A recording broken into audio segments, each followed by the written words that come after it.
That was the message. 5 words. From my mother. I stared at the screen, dinner still untouched on the table. I booked the reservation 3 months ago. Corner table at Emerson's, hard to get even with pull. Reserved the space. Sent the invitations. Paid the deposit. It was supposed to be a celebration, my promotion to senior director. First man in the company's history to hold that title. But when I looked around the room that night, I was alone. No one showed. Not my mother. Not my brother. Not my sister-in-law. No reply, no call, no sorry we can't make it. And then halfway through the meal I sat through alone, that message came through. You are not a priority right now. I'm Mike. 41. I live in Chicago. Been working since I was 16. I paid off my family's debt after my dad died. Bought my mother a car when hers broke down. Paid for my brother's tuition. Sent them money when they didn't ask. Covered rent, repairs, holidays. I was the one who always figured it out. And I did it quietly. No complaints. I thought that was love. I thought that was what the family did. But that night, the night they forgot me, I found out where I actually stood. Turns out they had dinner that same evening. Celebrating the new motorcycle my brother just bought. Part of it paid for with the money I gave him. I sat in the Uber on the way home, feeling drained, dressed too formal for how I felt. And I replayed every time I said yes when I should have said nothing. Every check I wrote when I should have said no. Every time they called me so strong when they really meant useful. I didn't yell. I didn't rage. I didn't shout. But something inside me hardened. And that's when I decided I was done pulling the cart. Let them feel the weight of their own lives. The next morning I woke up calm. Not numb, clear. I made coffee. Fed the dog. Then opened my laptop and started closing the doors they never imagined would shut. First was the joint account I'd opened for my mom, just in case. She used it every month, groceries, gas, occasional luxuries she didn't mention. I transferred the remaining balance into my personal savings and revoked her card access. Then I locked the emergency credit card my brother used, the one he'd maxed out last Christmas on gifts for the kids. His kids. Not mine. That balance had been sitting untouched because I'd already paid it off. Not anymore. Card closed. Authorization revoked. Then I opened the tax folder I'd been updating for the past decade, receipts, payments, loan statements. I downloaded everything, organized it into 3 zip files and uploaded them to a drive with password protection. Not for them. For me. By noon I had written a single group message to the family chat. Finances are now private. Please do not contact me for money or assistance. Love, Mike. I watched the dots bounce on my screen. My brother was the first to reply. Wait, what's going on? Then my mom chimed in. Are you okay? This feels really sudden. Sudden? I almost laughed. There was nothing sudden about any of this. It was the most predictable outcome in the world. What was sudden was being erased from the dinner they all attended. What was sudden was realizing I was never the son, just the budget. I didn't reply. I didn't need to. Let them sit with it. And they did. Because by that evening, my brother was calling. Then texting. Then calling again. Then messaging me on Facebook.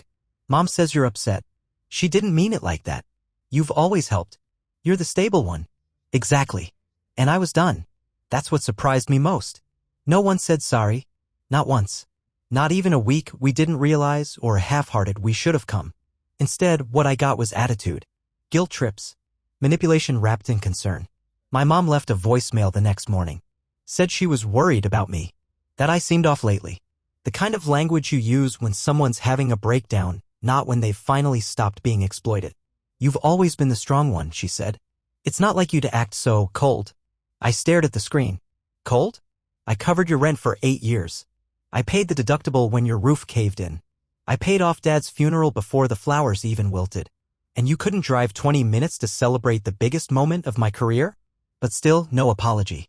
No reflection. Just disappointment that the machine stopped working. Then my brother got bold. Texted me a list of his monthly expenses just to show you how tight things are right now. Said the bike wasn't really for fun. Said it was transportation since his old car wasn't reliable. He asked if I could help with the insurance this one last time. One last time. Like the other last times didn't count. I didn't reply. That night, I logged into our shared family Netflix account and removed every profile but mine. Then Spotify. Then the utilities that still ran through my name on the house my mother lived in, the one I bought but let her claim. The next morning, I got another message from her. If you're trying to punish us, it's working. I didn't answer that either. Because this wasn't punishment. It was detachment. It was what they asked for every time they said nothing while I gave everything. And now? They were finally going to learn how expensive silence really is. That's what I told myself every time I heard my phone buzz. Every voicemail. Every guilt-laced message. Every "we're just worried about you" text that came only after their accounts stopped working. I didn't owe them anything. Not anymore. I wasn't vanishing. I wasn't fleeing. I was just no longer available. And the silence? It was louder than any speech I could have given. But here's the thing, when people lose control of you, they don't get quiet. They escalate. By Friday, my aunt called. Then my cousin. People I hadn't heard from in years were suddenly checking in. My mom had started a whisper campaign. Said I was having a breakdown. That I was burning bridges and lashing out. No mention of the dinner. No mention of my promotion. Just the narrative that I'd finally snapped. I didn't argue. I didn't defend. I just blocked. My brother tried a different angle. Sent me a voice note. In it he talked like we were buddies. Said he missed the old Mike and how things didn't feel the same without our usual Sunday check-ins. Then at the very end he slipped in. By the way, do you still have access to that Amex? I've got a flight coming up for work. I stared at my phone. There it was. Not even subtle anymore. No apology. No remorse. Just a hopeful tap on the glass, seeing if the ATM still worked. That night, I sat down with a glass of whiskey, opened a clean notebook, and titled the first page, "Things I Paid For." It filled quickly. My mom's new washer. My brother's Cancun trip. The down payment on the used car he crashed. The credit card debt I cleared after their Vegas mess. The house taxes. The overdue phone bills. The surprise emergencies that showed up every holiday. I wasn't angry as I wrote it all down. I was documenting. Not for them. For me. Because when they came crawling, and they would, I needed to remember exactly what I'd let go of. I heard the knock around 8:15 p.m. A weekday. No warning. I didn't have to check the peephole. I already knew. My brother stood on the porch, hoodie, hands in pockets, fake casual. Behind him, his wife lingered near the steps, arms crossed, clearly not planning to come in. I didn't open the door right away. I just watched through the glass, let the silence stretch. Then I cracked it 2 inches. He gave me a sheepish smile. Hey, thought maybe we could talk. Talk, right? I stepped out and closed the door behind me. No invite. He shoved his hands deeper into his pockets. Look, Mike, this whole thing's gotten a little out of hand. Mom's upset. Said you're not returning calls. She's really worried. I didn't say anything. He sighed. I mean, come on. It's not like we meant to hurt your feelings. You know how things are, stuff comes up. You bought a motorcycle, I said flatly. He blinked. With money I gave you to pay off your student loan. He tried to laugh it off. Okay, yeah, I moved some things around, but it's not like. You lied, I cut in. You said you needed help to keep your apartment. That you were behind on payments. That you'd lose your job if you had to move again. He looked down at the porch. You used me. He tried again. Mike, we're family. That's what family does. We help each other. I nodded slowly. Exactly. And I've done nothing but help. You? You've just taken. His wife spoke up for the first time. This feels dramatic. I looked at her. No expression. Just flat. I made a reservation. I paid for your seat. You didn't even reply. Her eyes dropped. My brother started getting defensive. So what, this is about a dinner now? No, I said calmly. It's about 39 years of dinners. Birthdays. Bills. Emergencies.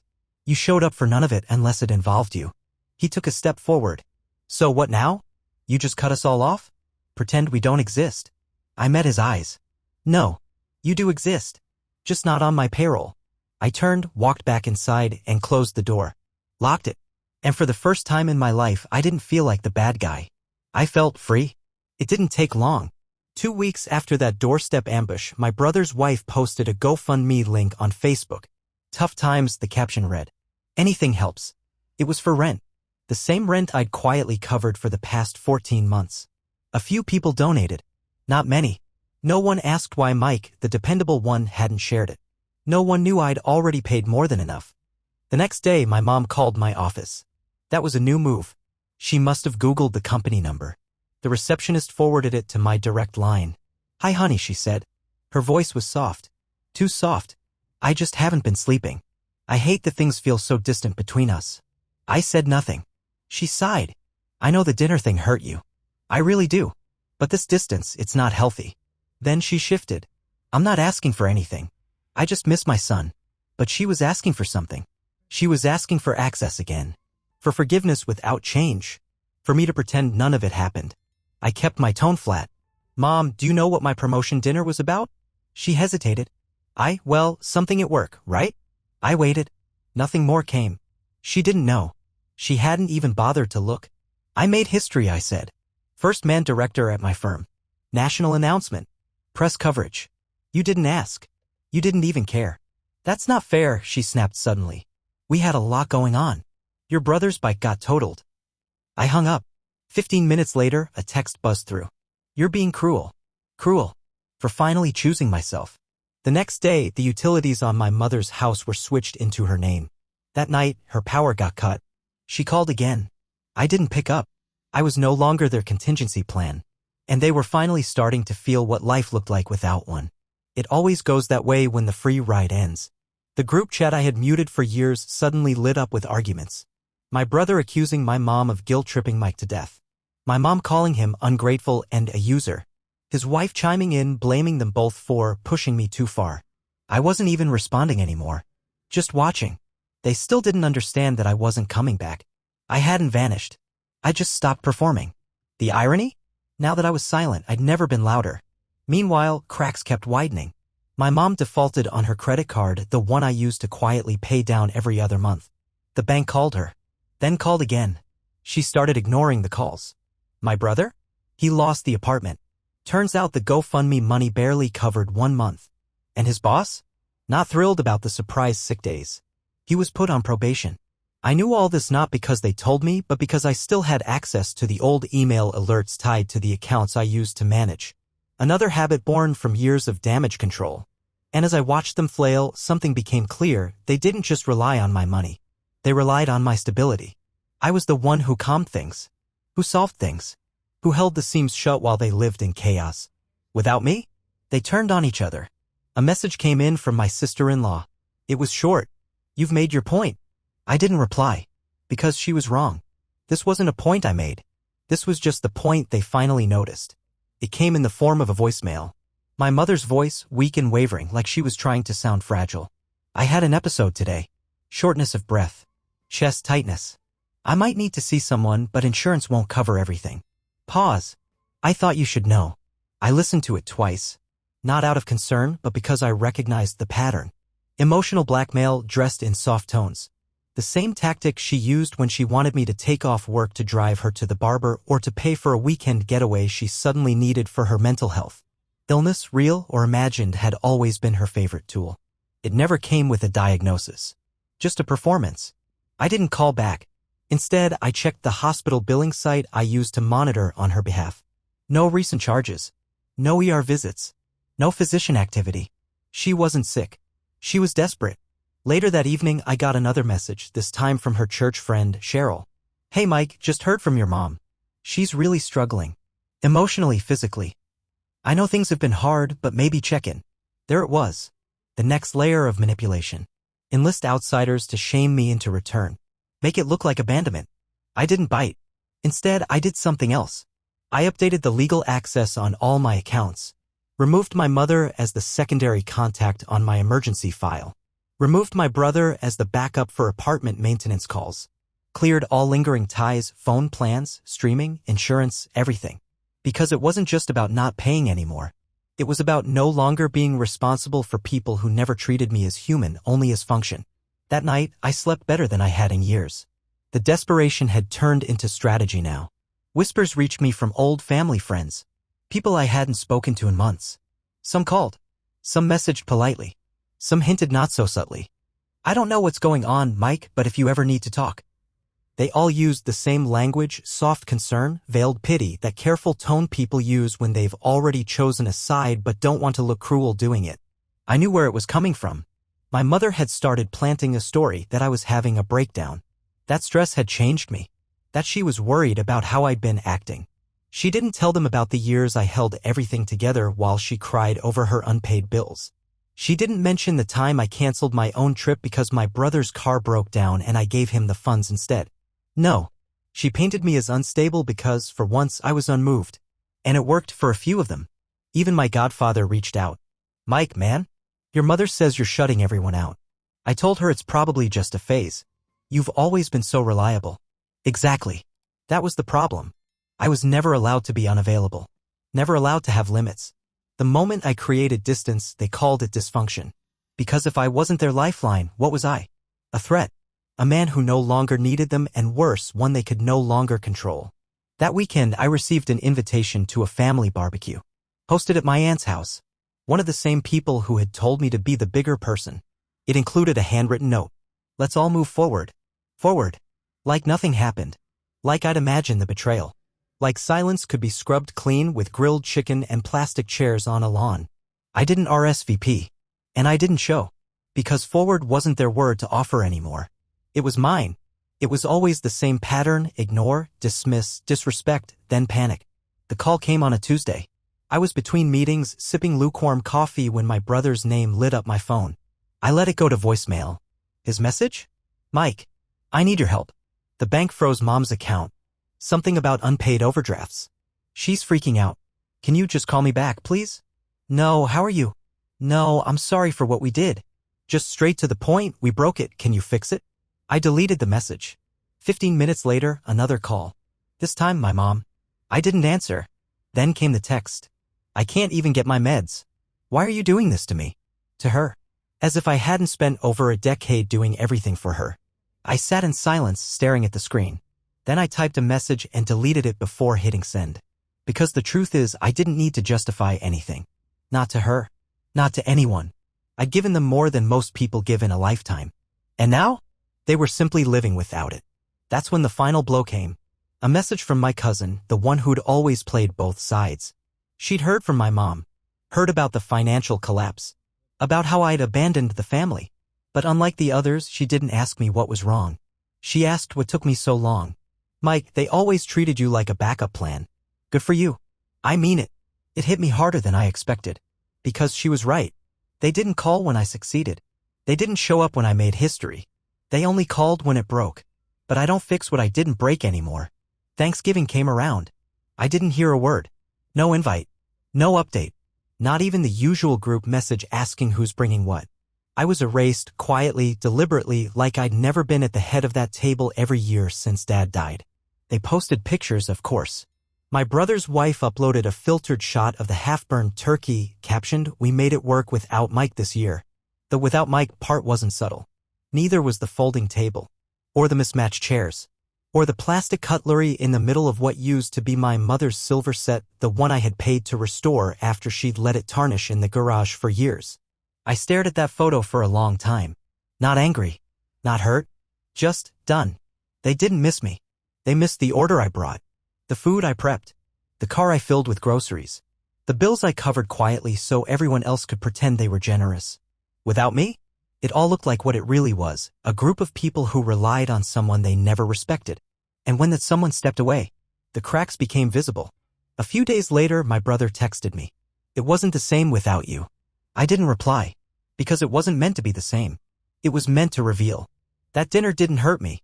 It exposed them. It came in the mail. Thick envelope. My mother's handwriting on the front, still curvy and careful like she was trying to remind me she was once warm. Inside was a folded letter. For pages. Written in blue ink. No apology. Just history. She wrote about how hard things were after Dad died. About her struggles. About raising 2 kids without much help. About how I had always been so capable, as if that explained why she treated me like a lifeline instead of a son.